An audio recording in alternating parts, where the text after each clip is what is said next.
waggoota dheeraa dura qomoo tokkotu turan jedhama addana. Qomoon kuni waaqa mataa isaanii qabu.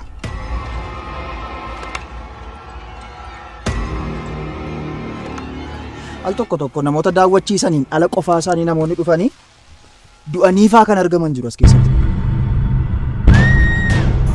Ogeessi!